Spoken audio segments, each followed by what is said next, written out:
abajito que no se lee mucho, dice que la intensidad de este ataque en realidad va a depender no de la cantidad de cristales que se depositen en la articulación, sino más bien en toda la respuesta inflamatoria que esto conlleva. En cuanto, bueno, ahora vamos a hablar sobre la gota. Tenemos que esta va a ser una enfermedad causada principalmente por el depósito de lo que son los cristales de urato monosódico, principalmente en las articulaciones, secundario a lo que es una hiperglicemia persistente. Esta va a ser la artritis inflamatoria más frecuente en adultos, que se va a presentar, como dice ella, principalmente en hombres, en una proporción de 3 o 4 es a 1. Esta va a aumentar con la edad y también en mujeres se tiende a dar más luego de la menopausia. En cuanto a los factores de riesgo, es importante siempre identificarlos en los pacientes. Dentro de los no modificables tenemos el sexo masculino, como ya dije, la edad, también antecedentes familiares y que hay algunas enfermedades que pueden predisponer a tener una hiperglicemia persistente. Preguntar siempre por los fármacos asociados, sobre todo los diuréticos, si es que son usuarios de ciclosporina. Y en cuanto a los factores modificables, tenemos súper común la obesidad, el síndrome metabólico, también con enfermedad renal, con dieta alta en purina, con carne, bebidas con frutas.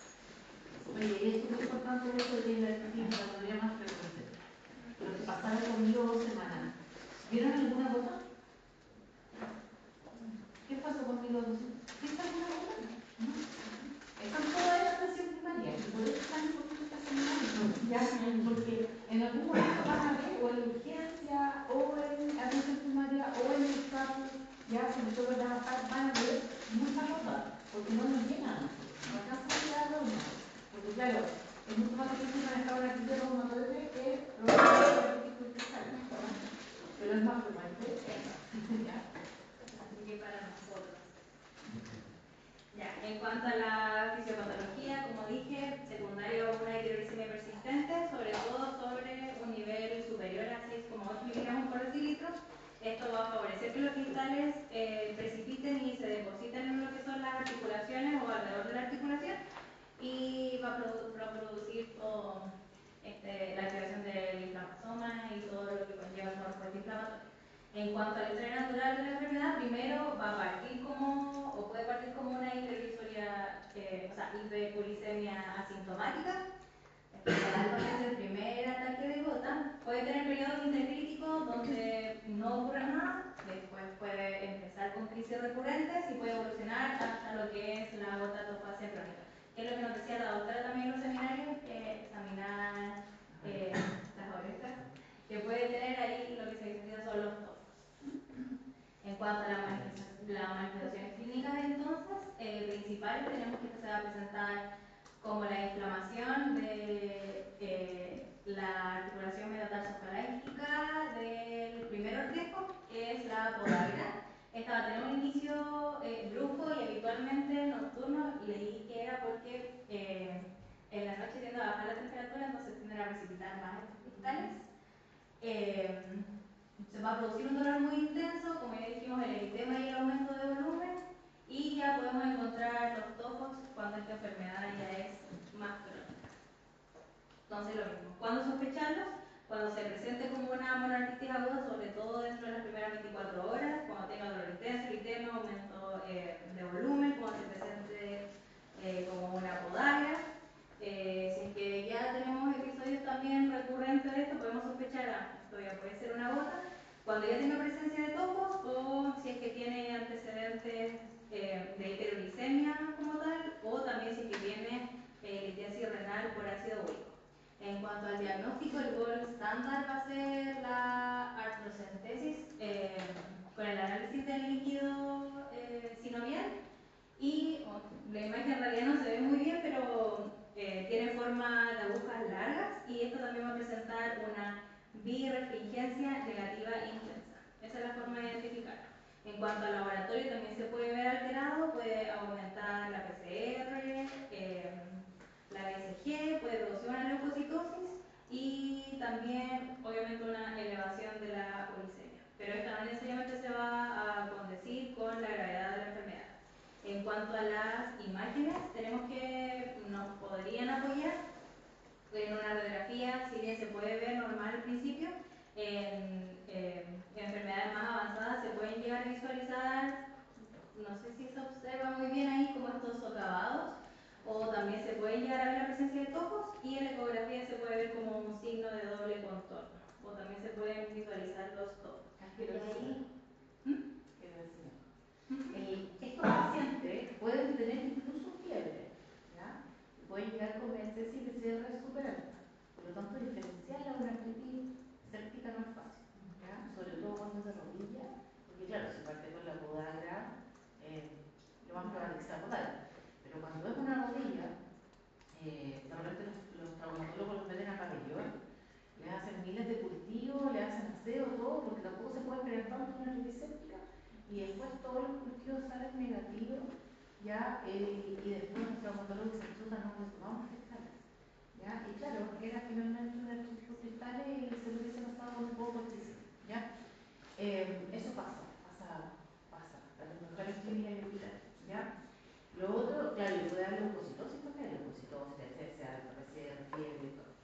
Ya. Y lo otro es que, bien como dijiste, no, la glucemia no siempre tiene que estar alta. Puede que en el periodo de crisis la glucemia esté incluso baja, ¿ya? Así que no se confíen de que la glucemia les va a decir si es baja o no, ¿ya? Lo que más apoya, como lo más precoz, es la ecografía. Y ahí se ve la imagen de doble contorno, porque es el depósito de cristales. Porque ya la radiografía es cuando hay erosión en estaca bocado, que se ve así como una manzanita mordida, ¿ya? Y el PET, ¿cómo se llama? El TAC dual, de doble esquina, es súper bonito, pero no lo hacen en todas partes. Ya y se ven brillando los cristales por todo el cuerpo. Y lo otro que quería decir es que, no sé si lo dices mal, es que la gota aguda pasa, o sea, son episodios, ¿ya? El otro extremo tiene periodos intercurrentes asintomáticos, ¿ya? O sea, que el paciente normal, crisis, normal, crisis. La gota topacia crónica, no tienen ojo, pacientes que tienen deformidades más importantes, y la gota crónica como que ya no lo podéis inactivar, ¿ya? Como que tiene una poliartritis muchas veces que ya no tiene periodo intercrítico libre de enfermedad, ¿ya? Esa es la diferencia entre la gota topacia crónica y la gota aguda que tiene episodios intercurrentes sin síntomas. no creo que no tengo como la diferencia, pero Yo no podría hacer el diagnóstico, claro, con los estándares, con la visualización de los cristales que son finitos, son como una agujita, ya después van a ver esa diferencia entre los de calcio. Esta es como una agujita. Pero claro, si llega un paciente y tiene podagra, no le van a intentar a tratar de evitar la articulación, ya vean las características del cuadro clínico. Si siempre dicen una artritis aguda, de inicio brusco, tan brusco que hay algunos libros que dicen de menos de 12 horas de evolución. El típico paciente, uno siempre dice que juega fútbol, medio gordito, hipertenso, ya, que fue a jugar fútbol y después de pegarle la pelota todo el rato en el frío, se fue a tomar un asado con una cerveza. Y al día siguiente se levanta, pisa y no puede volver el pie, ¿ya? Porque tiene así la primera paso metatarsial. Entonces, al final, el diagnóstico es el muy frecuente, no es nada de quitarle la podagra, ¿ya? No, es un cuadro de podagra sí o sí, ¿ya? Y ahí también es clave preguntarle si ha tenido episodios previos, ¿ya? Porque generalmente no es el primer episodio, ¿ya? Así que esas cosas van a estar, ahí no lo tienes que notar a pensar. Cuando quedan dudas, por ejemplo, si el paciente llega así, o sea, perfil con PCR alta y todo, y la rodilla inflamada, ya distinto. Ahí se les tiene que pasar el rollo que puede, de que tenéis que pensarlo para confirmar el diagnóstico, ¿ya? Pero si una podagra típica, no, con el cuadro clínico tan sugerente no es necesario confirmarlo con función parietal. En algunos lugares lo que hacen ahí es pedirle un protocolo de ecografía que existe también, que hace mucho en Europa, que es un protocolo como de cristales. Entonces le miran digamos, la primera tasa metatarsiana, que es lo más frecuente, el tobillo y la rodilla, ¿ya? Y ahí ven si es que hay o no doble contorno. Y ahí eso sería como que apoyaría el diagnóstico, ¿ya? Eso. gracias. Aquí abordando el tratamiento de lo que es la gota, pero en el episodio agudo, tenemos que, como dice ahí, principalmente los objetivos van a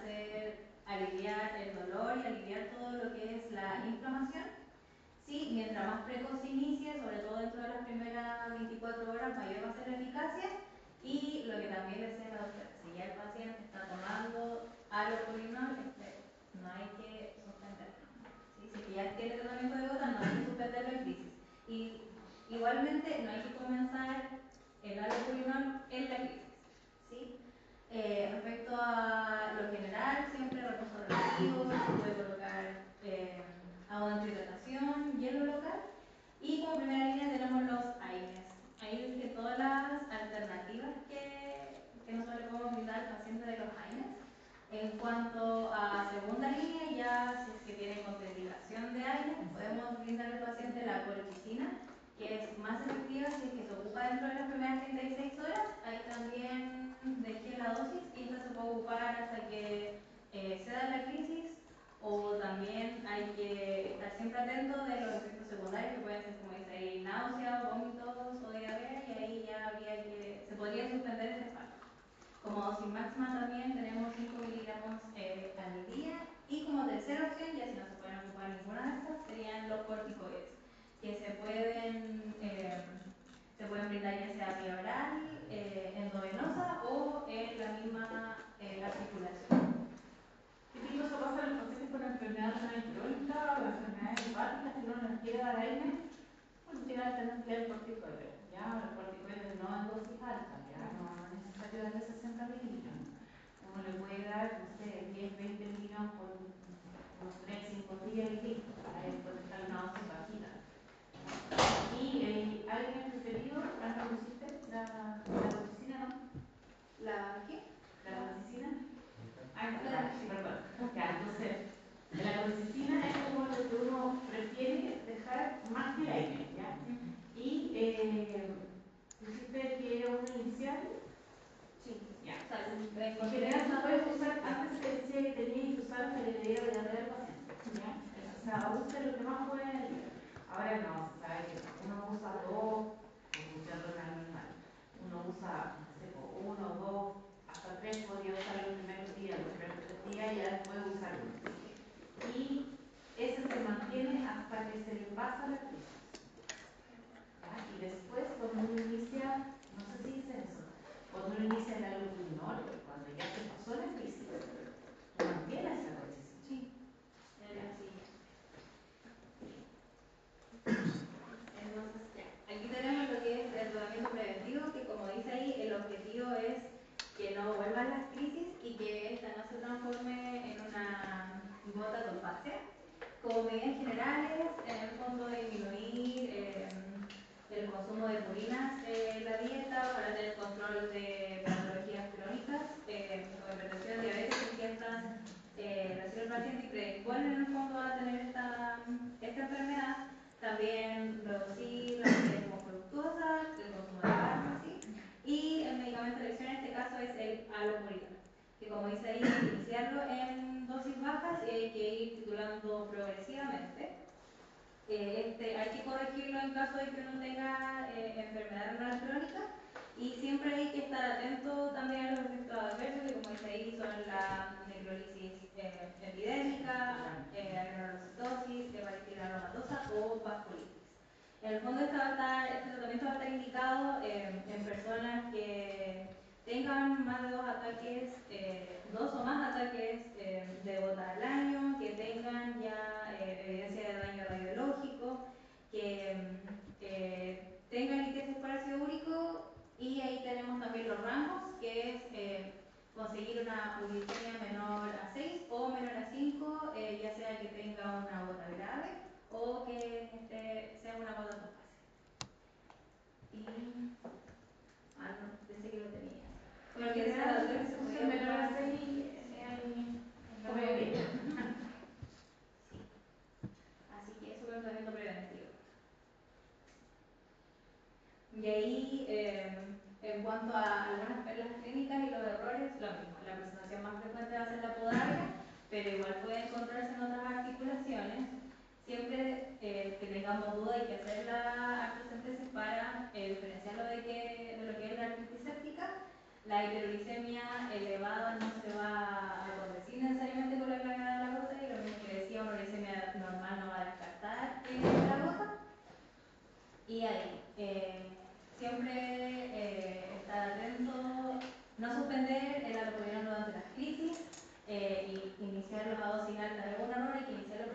fuerte, hay que tratar de la hiperglicemia asintomática de rutina. No hay que hacerlo si es que el paciente no produce estas crisis de gota. Omitir siempre que tengamos la electrosintesis, ese es un error, y también no ofrecer profilaxis al iniciar la terapia. También otro error. Es impresionante la bastante que empecé con impresionante la cantidad de pacientes mayores, adultos mayores que usan alopurinol. En el consultorio les dejan a todos, así como el ácido úrico sobre 7 años, el cálculo y el ácido úrico alto. La verdad es que no, la hiperglicemia asintomática no se trata, ¿ya? Desde el punto de vista neurológico no se trata, ¿ya? Y incluso podría tener gota, y si no tiene más de, o sea, igual o más de 2 episodios al año tampoco se trata, ¿ya? No necesita, ¿ya? Entonces, aquí voy. Tampoco ha demostrado el alopurinol tener un efecto en disminuir la progresión de la enfermedad renal. Poco, ya los últimos papers dicen que no. Y con respecto a la insuficiencia cardíaca, la verdad es que tampoco lo ha demostrado. Es súper como controversial. Ya ahí quizás podría ser, pero lo renal ya, los papers ya demostraron que no. Entonces, ¿para qué? ¿Ya? Y además, yo he visto pacientes con necrolisis epidémico tóxico, reacciones cutáneas graves por el alopurinol que han llegado a la UCI.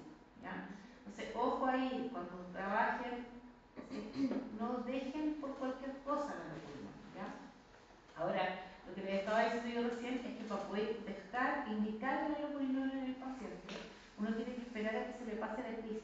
¿Ya? Entonces, tú le vas a dejar colchicina, 1 o 2, les dejo yo, por ejemplo, 2 por 5 días, después solo 1. Y es dramática la respuesta, o sea, el paciente al día siguiente ya te trae chocolate porque la verdad es que se le pasó todo, ¿ya? Y tú le dices que tiene que seguir usando hasta que ya lo controlas, no sé, para las 2 o 3 semanas y ya no le queda nada de inflamación. Uno le dice, siga con la colchicina y agreguemos alopurinol y partes con dosis baja, ¿ya? Por el riesgo de hacer una complicación como cutánea, digamos, una reacción adversa. Y además para no dejar la escoba bajando los niveles de ácido úrico muy rápido, porque ahí se despegan los cristales y queda la escoba, ¿ya? En el fondo yo le agrego el alopurinol y voy a hacer que le baje el ácido úrico y eso hace que se desprendan un poco los cristales, por lo tanto se genera una crisis, ¿ya? Por eso tiene que estar cubierto con colchicina, ¿ya? Y una vez que en el fondo tú ves que ya, le voy a subir, lo mantienes con colchicina, ¿ya? Y le mantienes la colchicina hasta que está seguro de que no le va a pasar nada y ahí se la saca, ¿ya? Si les da miedo usar la colchicina todos los días o el paciente tiene función renal media más o menos inestable, dejen el lunes, miércoles y viernes, ¿ya? O algún otro antiinflamatorio. Pero en el fondo, el modificar el alopurinol siempre va a generar o siempre va a tener el riesgo potencial de generar una crisis, ¿ya? Y cuando logran la dosis, por ejemplo, ya con 300 miligramos de alopurinol andan bien y los niveles de ácido úrico que ustedes tienen bajo 6 se logran, uno le explica al paciente, ya le sacaste la colchicina, ¿cierto? Y tú le explicas al paciente, mira, ¿sabe qué? Usted no modifique nunca el alopurinol, ¿ya? Si le viene una crisis, use colchicina. Si no tiene crisis, la suspende. Si tiene crisis, use colchicina, no mueva el alopurinol. Ese lo muevo yo, ¿ya? Si hay que subir la dosis, bajar la dosis, suspenderlo o reiniciarlo, eso lo hace un médico. Y les explico que cualquier suspensión o agregar dosis puede generar potencialmente una crisis, ¿ya? Porque es súper importante eso. O sea, lo que pasa aquí es que el paciente le da una crisis, ¿ya? Y no estaba usando la alopurinol porque nunca lo toma, ¿ya? Entonces, dice, chuta, me viene una crisis, se van a tomar alopurinol. O sea, y la embarran mal. Y después se acuerdan de la colchicina. Ya, entonces la colchicina no hizo efecto, claro. Ya. Entonces, después se chuta, ya, colchicina, y sacan la alopurinol. ¿Cachai? Entonces se van de crisis a crisis porque modifican muchas de esas crisis son porque van modificando la original. Le acaba la receta, lo suspenden. No voy a dejar de tomar porque me sentí bien. Hacer crisis de nuevo. ¿Ya? Entonces, ojo con eso. Hay que enseñarle porque eso es lo más difícil. que aprendan a manejar los medicamentos. ¿Y qué más? Eso es lo que voy a decir como tratamiento. Y generalmente nos van a ver en una atención primaria, en la urgencia, ya en todas esas partes, como que el polirreumato, yo creo que tengo uno, que es como el regalón y porque no lo he dado para el consultorio de regalón. Ya, sigamos. Bueno, ahora vamos a hablar sobre... Me faltó algo, perdón. Ya, y lo otro es que con respecto a lo que pueden hacer, claro, de factores modificables, ¿cierto? Y no modificables, cero que están fregados, ¿ya? Pero lo que digo yo es que, por ejemplo, hay cosas que sí podemos hacer. Por ejemplo, la hidroclorotiazida, ahí te sube un poquitito los niveles de ácido úrico, ¿ya? Y el losartán hace todo lo contrario, ¿ya? Entonces, si ven un paciente que de repente tiene gota, ¿ya? Y está usando hidroclorotiazida como único antihipertensivo, porque se puede partir con hidroclorotiazida, yo les mando un papel de consultorio. Si no tiene contraindicaciones, por favor, cambien a losartán. Bueno, en el fondo te va a ayudar. No va a hacer que deje de tener gota, pero en el fondo te va a ayudar a manejar los niveles de ácido. Eso. Ahora sí, eso se me olvidó, sabía que lo primero. Ya, ahora pasando entonces a la enfermedad de la pseudogota. Tenemos que, bueno, como definición, se va a producir por un depósito de los cristales de pirofosfato de calcio deshidratado, predominantemente lo que es el cartílago, el fibrocartílago, y también en otros tejidos periarticulares. Esta va a ser la segunda manifestación más frecuente y epidemiológicamente esta va a predominar sobre todo en adultos mayores, con frecuencia que también aumenta con la edad. Va a tener una incidencia similar en hombres y mujeres y se va a producir por lo mismo de manera excepcional antes de los 55 años. Y importante, pacientes jóvenes con pseudogota, como dice ahí, siempre sospechar de que tengan una enfermedad metabólica subyacente. En cuanto a los factores de riesgo, tenemos lo mismo el envejecimiento, que el paciente presenta artrosis y ahí también una serie de manifestaciones o como de enfermedades que pueden predisponerlas, como lo es el hiperparatiroidismo, la hipomagnesemia, la hipofosfatemia, o también puede ser algún trauma o una cirugía articular reciente. Puede predisponer. Eran 5 antes, se me olvidó la otra.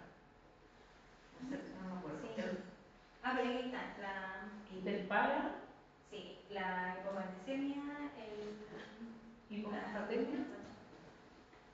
Ya, pero falta una. Sí. Pero la más frecuente, entre comillas, es el hiperpara. Ya. Bueno, pues en realidad en cuanto a la fisiopatología, exactamente lo mismo, solamente que con los cristales de pirofosfato. En cuanto a las manifestaciones clínicas, esta se podría presentar como una condocarcinosis sintomática, va a presentar también, o se va a presentar como una artritis aguda, también como una artropatía crónica tipo artrosis, o también puede presentarse como una poliartritis similar a una artritis reumatoide, pero en menor frecuencia. Entonces, ¿cuándo sospecharla? Si es que, por ejemplo, tomamos una radiografía y el paciente tiene una condrocarcinosis, que después vamos a ver una imagen, en caso de que tenga una monoartritis de la rodilla, que tenga un ataque inflamatorio también sobre todo lo que es la muñeca y que tenga una artritis que sea posterior, como dijimos, a alguna cirugía o a algún trauma o enfermedad aguda subyacente de estas que nombramos. Lo mismo, el gold estándar también va a ser la artrocentesis y como se ve en la imagen, ya no van a ser agujas, sino que estas van a tener formas de rombos o de prisma y va a tener una bilirrefringencia positiva de ahí las características del líquido sinovial y ahí en la radiografía podemos ver la condrocarcinosis, que es como, bueno, no se ve muy bien, pero ahí la presentación se evidencia como el cartílago está como calcificado. Se ve una zona calcificada. Pero esto no necesariamente se va a condecir con que el paciente sí o sí presente una pseudogota, ¿sí? Y también como herramienta tenemos en este caso la ecografía. En cuanto al tratamiento, lo mismo. De primera línea tenemos los AINES, ahí dejé todas las presentaciones y como dice al final hay que mantener algunos días tras las crisis y después se puede seguir con colchicina como mantenimiento. Como segunda opción la colchicina, que es útil en ataques recurrentes y también como profilaxis. Y tenemos los corticoides en caso de que estos que haya contraindicación, lo mismo para los AINES, ya sean vía oral, endovenosa o también intraarticular. Y como tratamiento preventivo, en este caso para la pseudogota no hay, sino que más bien si es desencadenado por alguna patología, tenemos que sospechar y tratar esa patología de base, en el fondo. A veces yo les dejo colchicina lunes, miércoles y viernes. Claro, en estos casos. Cuando tienen la Como la rodilla profilaxis.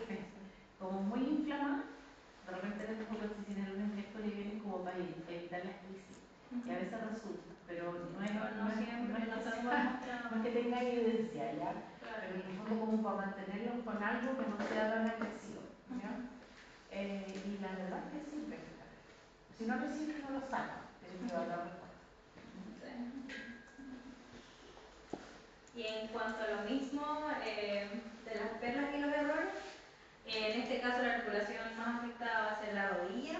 Como dijimos, con la edad aumenta la aparición de esta enfermedad. Tenemos que puede desencadenarse tras una cirugía o tras las enfermedades que nombramos. Siempre descartar y tener presente, por favor, lo que es la artritis séptica. No se les vaya a pasar con nada. Y buscar también estas enfermedades que no tienden a ser tan frecuentes. Sí, y ahí también los errores para que los sigan. Esta es la típica viejita, que está en, no sé, hospitalizada en medicina, se infartó, le llevan el coronario y de repente la está para mañana, así, la rodilla. Y llaman así como, no, ¿qué hizo? Y claro, se asusta porque con una clínica hospitalizada uno piensa en artritis séptica, ¿cierto? Y puede llegar claramente inflamatorio y todo, pero uno si lo pincha probablemente va a sacar un líquido inflamatorio y va a haber cristales, ¿ya? Y el objetivo va a estar negativo. Ahora, cuando es muy difícil pincharla, uno podría hacer una radiografía y si ve la control y es solo una articulación y no hay síntomas como de infección, claro, uno se podría ir al tranquilo, ¿ya? Pero si el paciente tiene, por ejemplo, hay distintos contextos, está en la UCI, de una viejita que empezó por una infección y tiene un cultivo positivo, piensen que es, no, aunque te salga la radiografía, la condrocalcinosis no asuman que es condrocarcinosis. Sobre todo si tenemos cultivo positivo, que me ha pasado acá, ya que en el fondo llegan en un cultivo positivo y asumen que es una enfermedad reumatológica. No, en el cultivo positivo tú tenés que asumir que es séptica, aunque sea mono, aunque sea óligo, ¿ya? Y tienes que ir a pintar la articulación, pues te lo cueste, aunque sea bajo él, ¿ya? Eso, sigamos. Y ahora rapidito de estas otras dos, para que tampoco se nos olvide. Tenemos que la enfermedad por depósito de hidroxiapatita va a ser porque los cristales de fosfato básico de calcio se van a depositar y esto predominantemente en lo que son las bursas y los tendones, ¿ya? A diferencia en realidad de lo que es la gota y la pseudogota, en realidad cuando uno hace un análisis de líquido no se van a ver los cristales, bueno, no se van a ver los cristales. En cuanto a las manifestaciones clínicas, tenemos que la principal es la tendinitis calcificante del manguito rotador, como lo tenemos allá en la radiografía, que tenemos ahí se observa, encerrado en el círculo, lo que es una calcificación. Tenemos ahí el tendón calcificado. También se puede presentar como un dolor agudo e intenso en el hombro, también de predominio nocturno. Esta calcificación obviamente va a producir lo que es una limitación funcional importante y por lo mismo es que el tratamiento en realidad va a ir enfocado más que nada a la kinesioterapia para no tener limitación funcional, reducir la inflamación con los AINES. También tenemos las alternativas de los corticoides, ondas de choque como dice ahí y rara vez en el fondo la cirugía. ¿Sí? Esta no es una enfermedad tan frecuente, pero igual siempre hay que tenerla en cuenta y presente.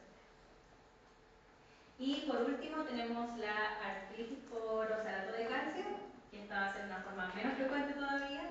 Se va a producir porque los cristales de oxalato de calcio se van a acumular en las articulaciones y en los tejidos sinoviales, produciendo el mismo cuadro clínico en el fondo. Y como dice ahí, generalmente esto sí va a producir una enfermedad sistémica. Se puede ver como ya sea una monoartritis, una oligo o una poliartritis. Se puede producir también una tenosinovitis. En cuanto al depósito extraarticular, se puede encontrar en tendones, incluso hasta en vasos sanguíneos. Y clasificaciones, como dice ahí, vasculares y de tejido blando como pista diagnóstica adicional en pacientes que tengan una enfermedad renal avanzada. ¿Cuándo sospechar entonces? Si es que tenemos una hiperoxaluria, ya sea primaria, que es un trastorno autosómico recesivo, o secundaria, ya sea una enfermedad renal crónica, un paciente con hemodiálisis o con mala absorción de grasas, sobre todo pacientes con cirugía bariátrica o una enfermedad inflamatoria intestinal o una insuficiencia pancreática. En cuanto al diagnóstico, lo mismo, acá sí en el análisis podemos tener cristales de oxalato de calcio, que en realidad esa foto es en orina, pero tienen esta forma como bipiramidal. Si es que tiene niveles altos de oxalato de calcio plasmático y también con una historia compatible. Y en cuanto al tratamiento, lo mismo, no hay en realidad un tratamiento que sea dirigido a esta patología, sino que es más que nada controlar los niveles de oxalato y las enfermedades que tienen que estén produciendo este cuadro. Bueno, y ahí para que lo lean va a haber un cuadro comparativo con las características más importantes.